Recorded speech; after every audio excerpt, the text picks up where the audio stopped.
Hello and welcome to Civil War Digital Digest. I'm Andy, and today I am on location at the Star Fort in Winchester, Virginia. I want to say thank you to the Shenandoah Valley Battlefield Foundation for having us out on site to talk about the fort here today, and I also want to give a special shout out to their volunteers and staff members. The last time that we were on location here at the Star Fort, this entire area was covered in trees, and in the last 2 years, they've done an outstanding job of clearing the area and preserving these fragile earthworks so that future generations can come out here and understand this important structure and its role in the military in Winchester during the Civil War. The Star Fort was built originally as Fort Alabama in the fall of 1861 as part of the defenses around Winchester ordered by the commander of the Valley District, Brigadier General Thomas Jackson. Jackson at this point was worried about federal forces that were to the northwest in the Bath-Romney area and to the north in the Martinsburg area, and built a string of fortifications across the northern and western approaches to the city. In early 1863, the federal commander in the area, Robert Milroy, began the construction of what we see here presently behind me, the Star Fort. It was a larger structure with 8 emplacements for cannon and built upon the previous structure. The troops in Milroy's command spent the spring and early summer building the fortifications here, including troops from the 18th Connecticut who had this to say about the construction. Severe duty began right away. Picket scouting through the country, working on the fort and rifle pits with axe, pick, and shovel. The large fort was known as Star Fort. Many of the boys had never used or handled that kind of tools. It was hard work. Charles Lynch, 18th Connecticut. On an interesting note, when Milroy's troops were building the Star Fort, they needed stone to reinforce the parapets where the field artillery would go. Now, Milroy, a staunch abolitionist, directed his men to go source it from the local house of the former Senator James Mason. Mason, in 1850, as a senator from Virginia, had introduced the Fugitive Slave Act of 1850 that had caused so much dissension between North and South in the decade before the war and had done so much to bring about the war. As you can see, we've moved inside the Star Fort, and you can see behind me that this is a pretty large structure here. Again, it was built to have 8 embrasures for cannon, and it covers a 360-degree area.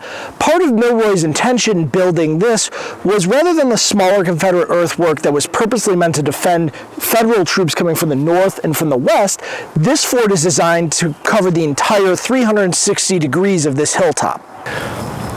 By June of 1863, this position was occupied by Alexander's Maryland Baltimore Independent Light Artillery, who with their 3 6-inch ordnance rifles could dominate the local area.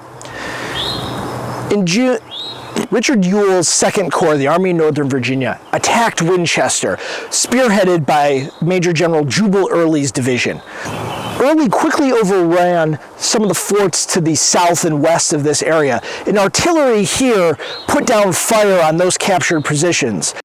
The guns in Star Fort greeted them with shell after shell, planted among them with astonishing precision.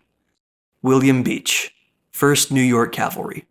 Over the course of the battle, this position became more and more untenable. The Confederates wildly outnumbered the Union forces, and Milroy, who was not a particularly outstanding commander, was completely outgeneraled by Early and Ewell. Towards the climax of the battle, Ewell's forces pushed hard enough that they eventually overran the Star Fort, and the Federal artillerymen spiked their guns and abandoned them as they fled away to the north. In the aftermath of the battle, upwards of 3,000 Union soldiers were interred here at the Star Fort, while the Confederates processed them and eventually paroled many of them to the Federal armies. While they were here, though, these soldiers, who had largely been the ones to build the Star Fort over the last 6 months, had some fun with the Confederates, including this quote that I think you're going to love. The boys cut up a great many pranks with the rebels while in the fort. They even took the linchpins from the wheels of the gun carriages and caissons, which annoyed the rebels very much. They offered $50 to anyone who would tell who did it, but of course, no one knew. The Yankees were captured, but not conquered. I want you to use your imagination for a second and think about this enclosure. As big as it looks behind me, I can guarantee you with 3,000 men jammed in here, it would feel incredibly tight and confining. And I struggle to think about 3,000 men trying to lie down at the same time in this area. I'm sure that their captivity here was difficult and uncomfortable for however long it lasted. Following the capture of the Star Fort, the Confederates renamed it Fort Jackson in honor of the lately fallen Stonewall Jackson, who, as we talked about, ordered the construction of the original fort here in 1861. It formed part of the Confederate defenses of Winchester going into the 1864 Valley Campaign that would be so critical to the U.S. Civil War. The Star Fort still had one important role to play during the Civil War, and that came in the fall of 1864, during the Battle of 3rd Winchester, or the Battle of Oposquin.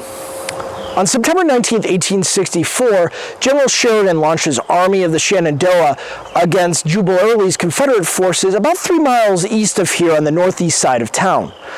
During the battle, Union forces from the 2nd Division of the Cavalry Corps moved to assault the Star Fort on the far left of the Confederate line. Colonel James Schumacher's 2nd Cavalry Brigade of the 2nd Cavalry Division made 2 mounted charges on the Star Fort, on these ramparts right behind me here. Now, of course, you're thinking cavalry moving on a fixed fortification. What were they thinking? But just a mile to the east of us, there's another area of the line where cavalry actually overran Confederate fortifications in one of the few mass cavalry charges of the war. Schumacher was persistent, though. He dismounted his troopers, and he moved on foot to attack this location, and using their carbines and rifles, overran the walls here and pushed the Confederates out, seizing this important location. For his actions that day, Colonel James Schumacher of the 14th Pennsylvania Cavalry would receive the Medal of Honor for his bravery and indefatigable courage in forcing the Confederates out of this location. With Winchester switching hands and falling under Northern control for the final time of the war, the Star Fort's active participation in the war was at an end. In the last several years, the Shenandoah Valley acquired the site. They've expanded upon it. As I talked about earlier, they were able to clear, preserve, and interpret the site. It's a little bit tucked away, but I absolutely think it's worth your time to go up there. Check out the address underneath. It's tucked away in a residential neighborhood, but there's some beautiful views from there, and I think it's going to help you understand not only what happened here in Winchester during the war, but frankly, seeing these images on screen are one thing, but coming here in person and understanding the scope and the scale of this large preserved earthwork is absolutely worth your time. For us here at Civil War Digital Digest, getting to go on location is a special experience for us, and the group that I want to say thank you to that is our coffee grinders, the patrons who support us on Patreon. Your financial contributions allow us to go to a site like this and work with our partner institutions and show it to you on screen. Thank you for joining me here at the Star Fort in Winchester, Virginia. I hope you come away with a better understanding of why this fort was built and its role during the Civil War. If you're ever in the lower Shenandoah Valley, come check it out. There's so many Civil War sites here in the lower valley that are worth your time. I really encourage you to take the trip. For Civil War Digital Digest, I'm Andy, and we'll catch you next time.